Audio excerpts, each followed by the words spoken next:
Can NFTs and blockchain technology improve and actually make artists' life better and companies' lives easier? Can NFTs bring the balance to the music industry? Those are the questions that will be answered today by some of the most passionate people in Web3.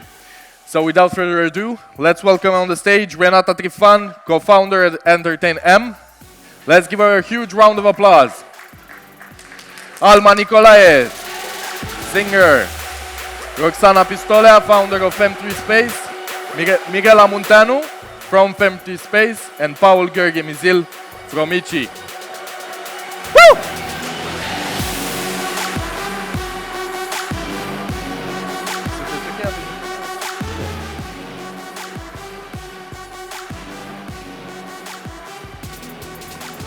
Hi everyone, very nice to meet you. I am Renata, co-founder of EntertainM, an ecosystem of entertainment, basically a launchpad of live events, video, audio and metaverse.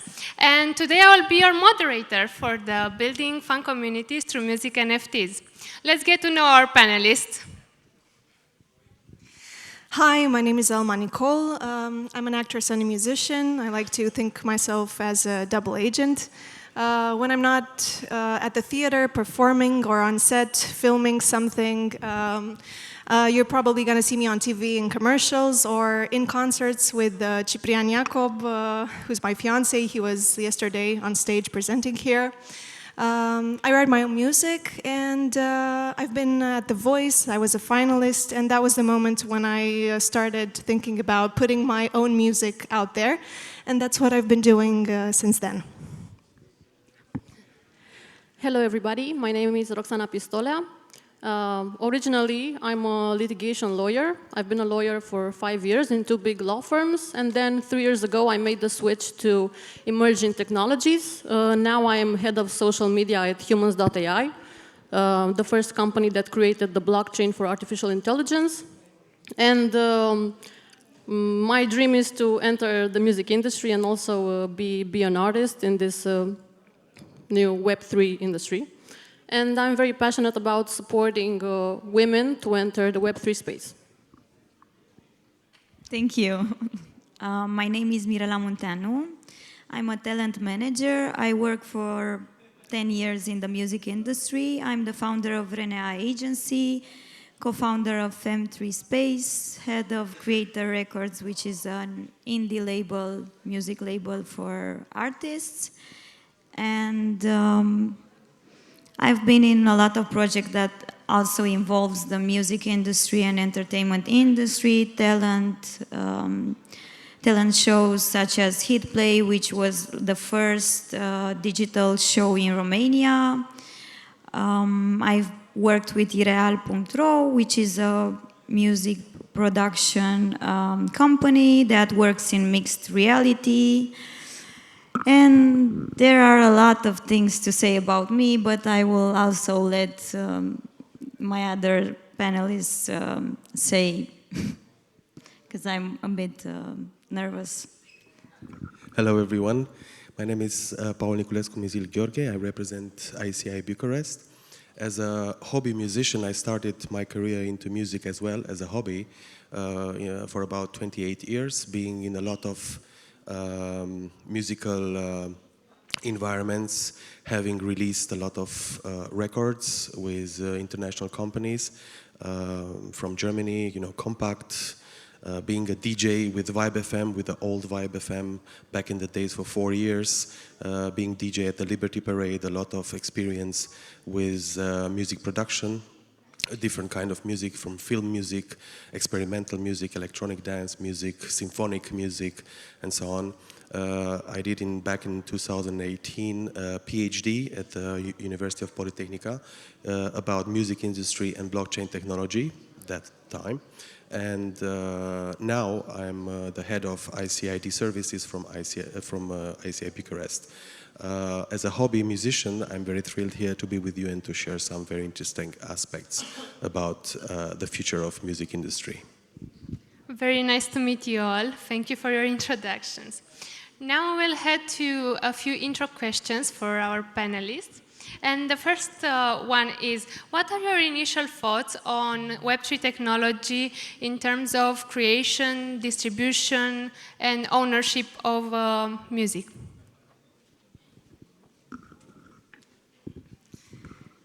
Okay, so as an indie artist, I believe that we're facing a major paradigm shift from highly centralized entities to decentralized one-to-one engagement with the fans, which is exactly what we want. We want to feel closer to the people who support and love our work. That keeps us going, actually. And what was your question again? Oh, yeah. So I'm not a person who usually embraces newness very easily, but I'm also a person who really pushes herself a lot because I do want to evolve and I don't want to stay in my comfort zone forever. When I first heard about music NFTs was when I worked with my fiancé Ciprian Iacob on his two very successful collections on Foundation and Crypto.com. And I saw firsthand how this works. And there's a lot of perks for artists and a lot of problems that find a solution. There's a lot of transparency when it comes to engagement, distribution, and royalties processes. And that's a problem that actors face as well, especially when it comes to intellectual property. We don't know what happens to our rights, and we don't have the answers. But blockchain is here to find a very safe solution, and it helps us feel safe. Very good initial thoughts. Let's get to know the initial thoughts of other panelists as well.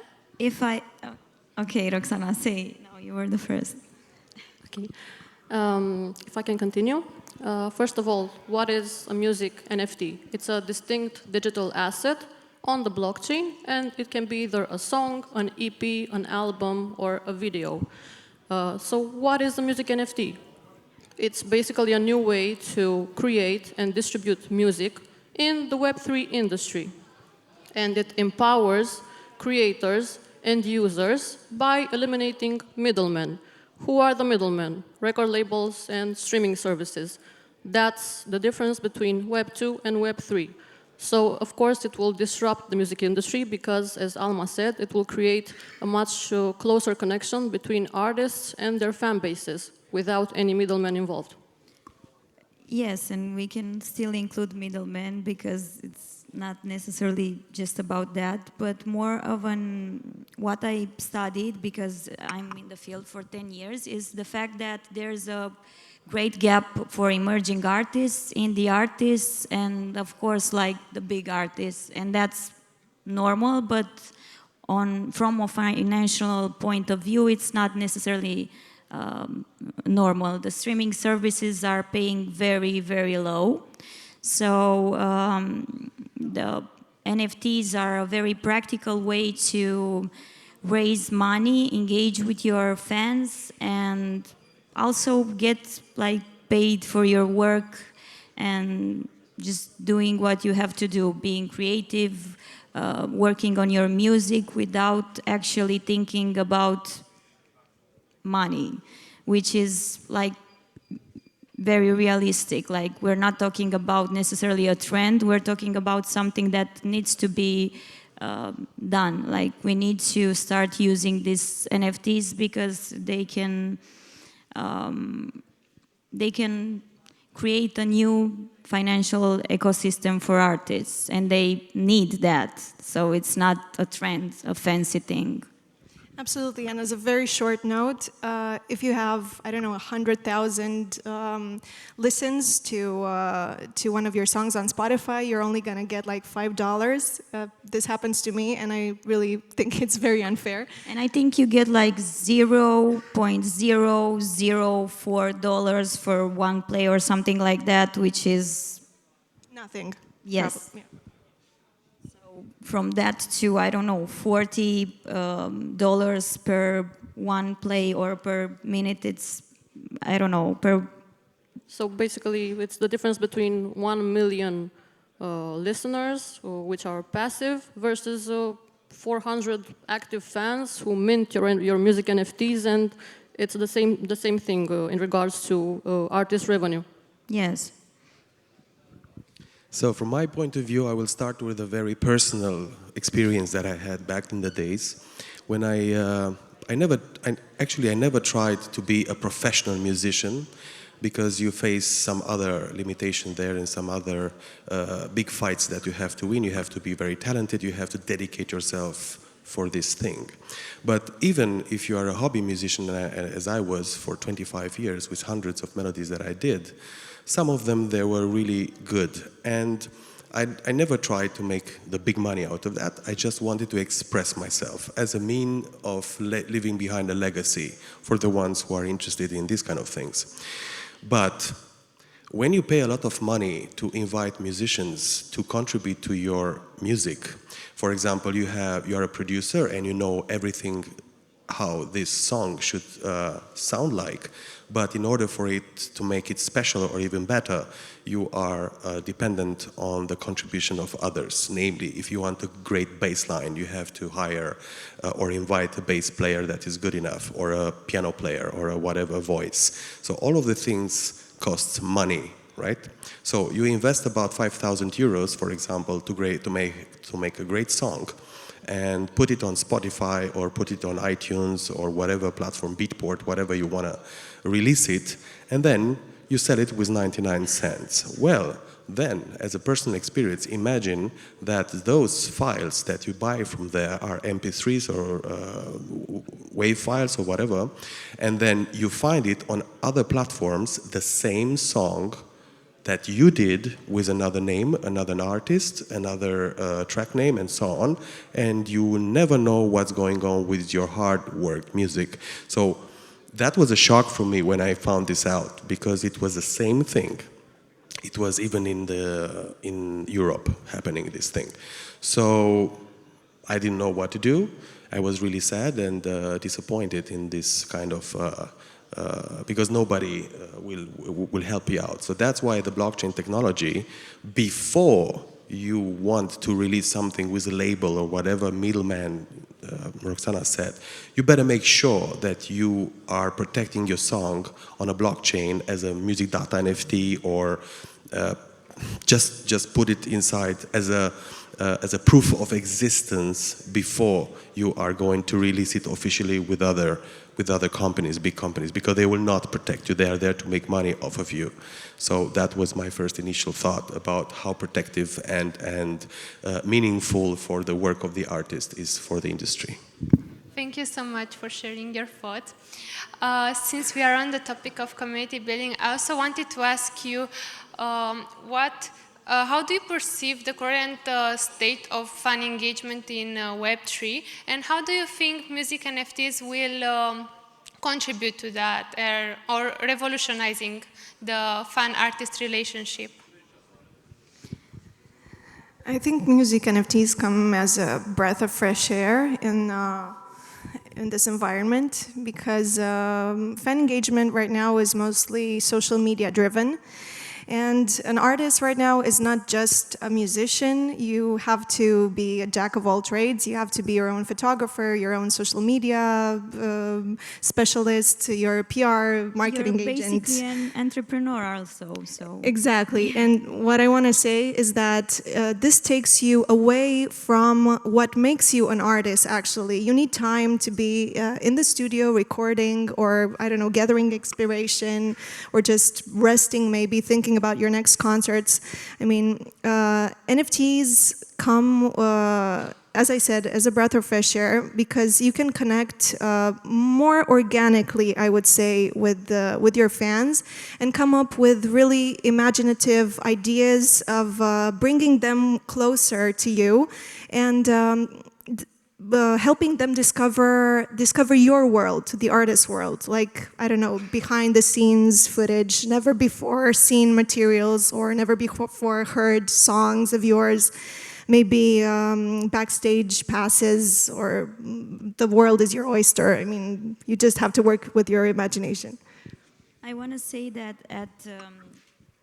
at the end of every concert, like a big artist always say, thank you so much, my fans, thank you because you're supporting me, and right now, through NFTs, you can actually support your artist, and you can directly have a connection with them. And when I say this, I mean you can get exclusive content, you can buy his art, you can, I don't know, have a unique experience, meet and greet.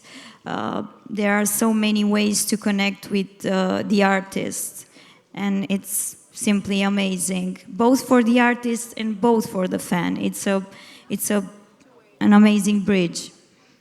I actually wrote down a quote said by Steve Aoki, who is actually another mainstream adopter of NFTs. And he said, NFTs enable a two-way conversation between artists and fans. Previously, it was always a one-way conversation. The artist produces something and the fan either buys the product or not. But there is no conversation. With NFTs, there is a constant conversation. Another direct link between the artist and the fans are these music NFTs that are actually just now starting to become the real tool that needs to be way more discovered as well by the artists, because until now they were music NFTs in a very simple form, the primitive form of them. But nowadays there is the NFT 2.0 technology called data NFTs that allow a way broader possibility for the artists to initiate collections with a very special story behind, to invite eventual DJs that want to remix the tracks that are available from the artist, and if you buy such an NFT, you will get a special link because it's data NFTs. They contain a new technology with streams attached to these NFTs behind that are only visible to the artist, and you can grant access to the fans or good DJs that want to support you to multi-track files.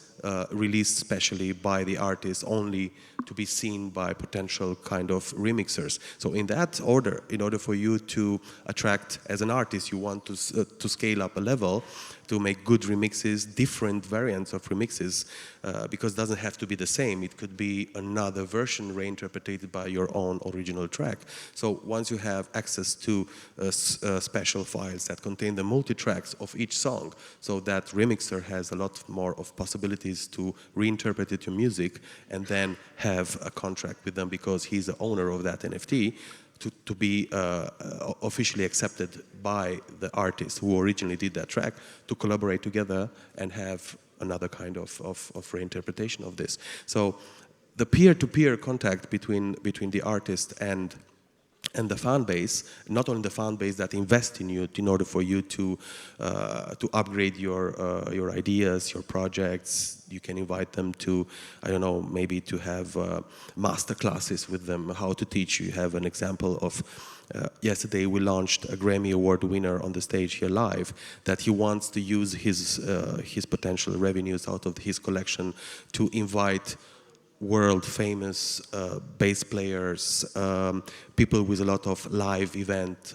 knowledge, to teach other persons that are interested, that they buy your NFTs, how to get to that kind of level. These are information that you cannot read them anywhere.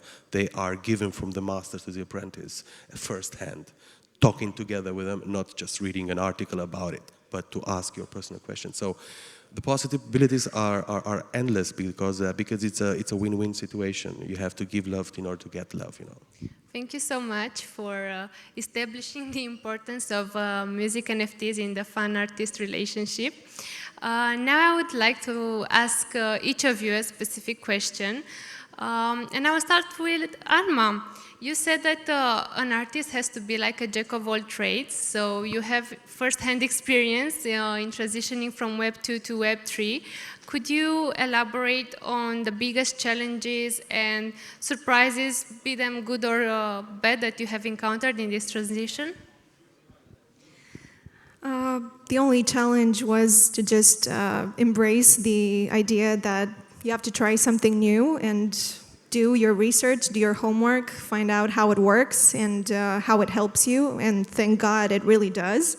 So this was the only challenge for me, and the surprises were all the good things that happen when when you use it, like you earn royalties from secondary sales and the blockchain that protects your intellectual property.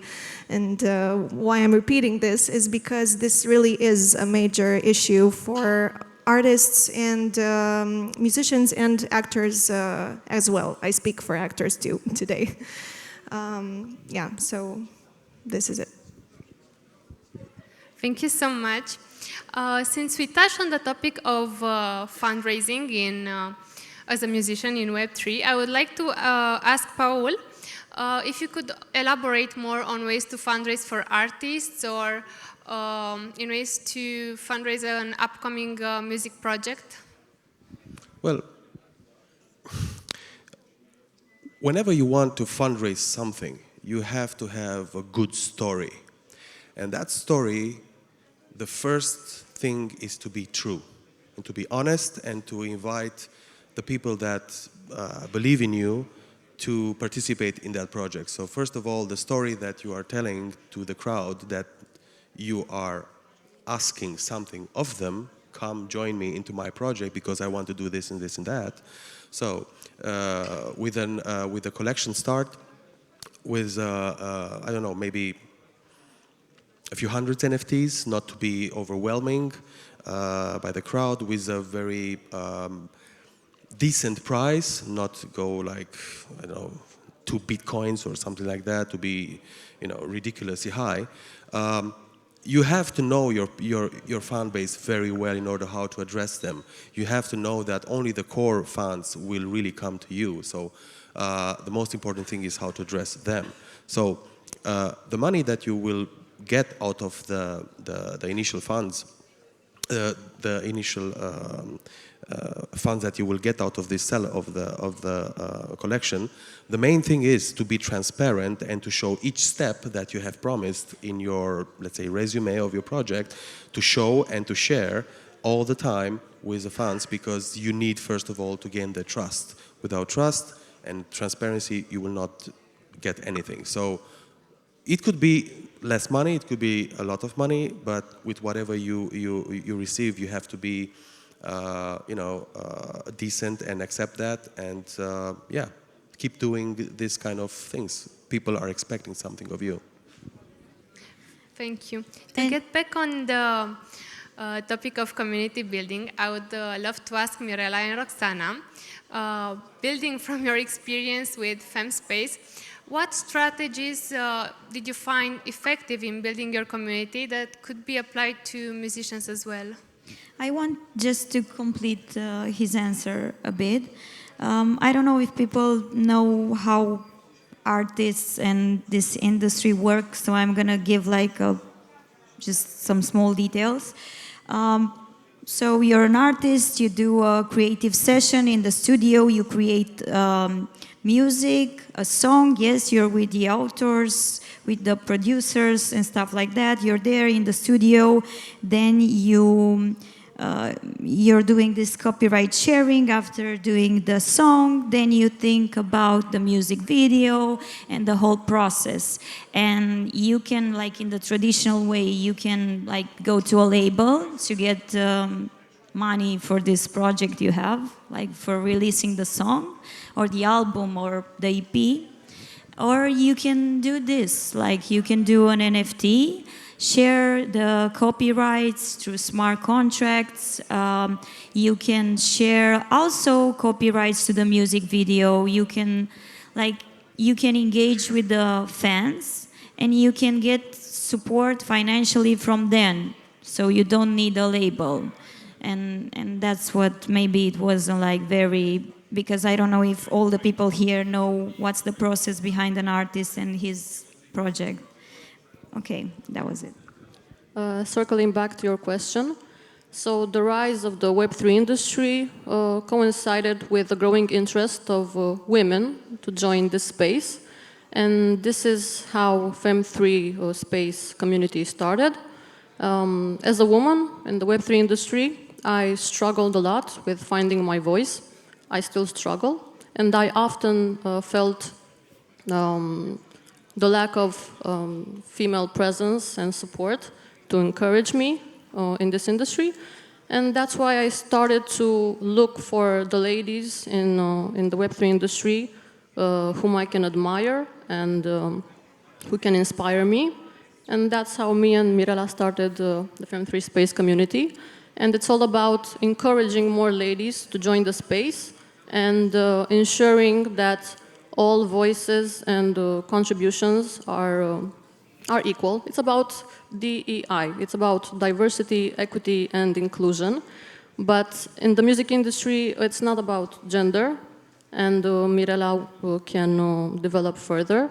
It's about ensuring that independent artists who are not backed by a record label can also make it in the industry. This discussion in particular for the NFTs, music and copyright sharing, it's not about men and women or some, but in the music industry there are a lot of problems there. I'm not going to go in there, but for the point of view of copyright sharing, yeah, there's basically no genre on whatsoever. You do a session and you get the copyright sharing for your work, like for your, I don't know, your lyrics, for your production. It doesn't matter if you're a woman or man. So I can bring the discussion there. But what I want everyone to learn from today is that the main goal for NFTs music is this copyright sharing and the role it has on engaging like the artists with the fans, and kind of this is it. Like this is a safer framework, the blockchain for artists. It's a very, it addresses a big gap that we have right now, and it builds a new financial ecosystem. Because everyone gets a piece of this pie, like, yes, it's more fair and transparent. So in conclusion, these new technologies, and especially music NFTs, it defines two very important aspects. Namely, you can define licenses that you can allow different kind of entities to use your music.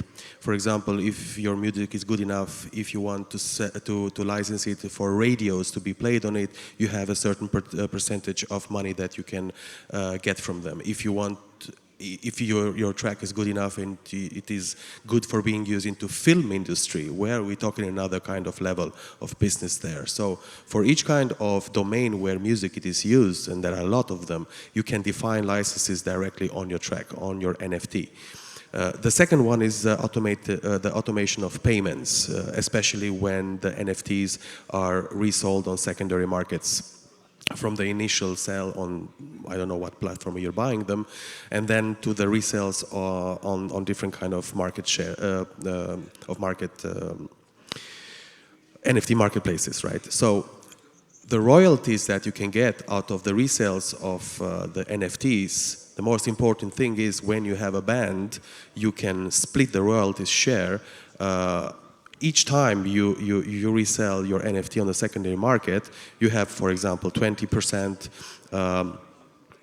return or royalties that you get back, but out of this 20%, you can give 3% to the bass player, 2% to each of them in an automated way. So that is the greatest thing that this technology allows, automation of payments. Yes, because they are, sorry for interrupting, they are linked to the streaming services. So if I'm a fan that wants to, I don't know, take like 3 or 4 from the master's copyright sharing, I can like get my royalties from distributions, like from Spotify, from Apple, from YouTube, and so on. So you can how I like to say it so it sounds more fun, is like, I don't know, kind of gambling or something, because I don't know, I see Roxy and she's a great artist, she's an indie artist, and I put my bet and I say like this song is going to go great and it's going to be played on radios and streaming services and I'm gonna gain money because I think it's a hit. So I think this is pretty great fun and building careers. Thank you so much. For the last question of this panel, I would love to ask each of you, what advice would you give to creators or artists trying to leverage NFTs in building their communities? Let's start with Alma. Yeah, I would tell them to embrace this new thing that is very good for them, and be as imaginative as possible. Think about ways that bring you closer to your fans. Maybe something original that nobody else has come up with.